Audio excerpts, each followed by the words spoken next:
Hi guys, আসসালামু আলাইকুম। কেমন আছেন সবাই? আশা করি আপনারা সবাই অনেক বেশি ভালো আছেন।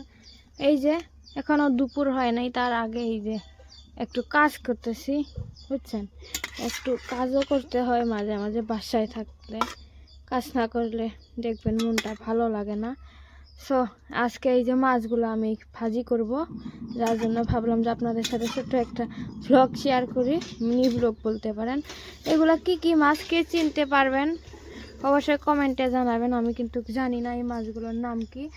সো এই যে এইখানে তেল গরম হয়ে গেছে, আর এই যে এইখানে অনেকেই কিন্তু এইখানে এখন কমেন্ট করবে যে অনেক নোংরা হ্যান ত্যান। ভাই, এটা আমাদের বাসার মানে ঘরের ভেতরে না, বাইরে, দেখতেই পারতেছেন আপনারা। আর আমরাও জানি যে এটা অনেক ভেঙে গেছে, কিন্তু আপাতত আমাদের কাছে ওইরকম টাকা পয়সা নাই যে আমরা এটা ঠিক করব। সো যার জন্য আমি ক্লিয়ার করে দিলাম। আর এইখানে তেল প্রচুর গরম হয়ে গেছে, এখন আমি মাছগুলো দিয়ে দিব এখানে। আল্লাহ, তেল চটকি আসি আমার একবার। বিসমিল্লাহির রহমানির রহিম। বিসমিল্লাহ। তো আমি একবার মাছ ভাজতে তেল মুখে একদম শীতে এসে পুরা গিয়েছিলাম, যার জন্য ভয় লাগে এখন। বিসমিল্লাহ। এরকম ভাবে সবগুলা দিয়ে নেই।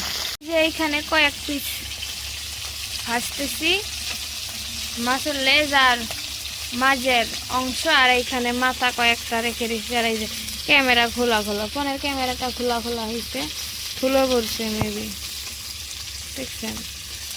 সেখানে এগুলো একদম মশা করে ভেজে নেব, না হলে খাইতে ভালো লাগে না।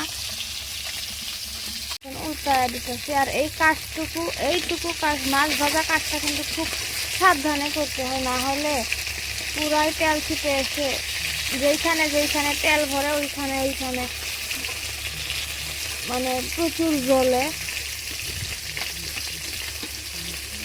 মাছ সুন্দরভাবে এইরকমভাবে ভেজে নিলে ভেঙে যায় না। এই দেখুন, এই পিসটা সুন্দরভাবে ভাজা হয়েছে। যেহেতু অনেক মশমশা করব, মশমশা না করলে ভালো লাগে না, তো ওইভাবে আমি ভাজতেছি।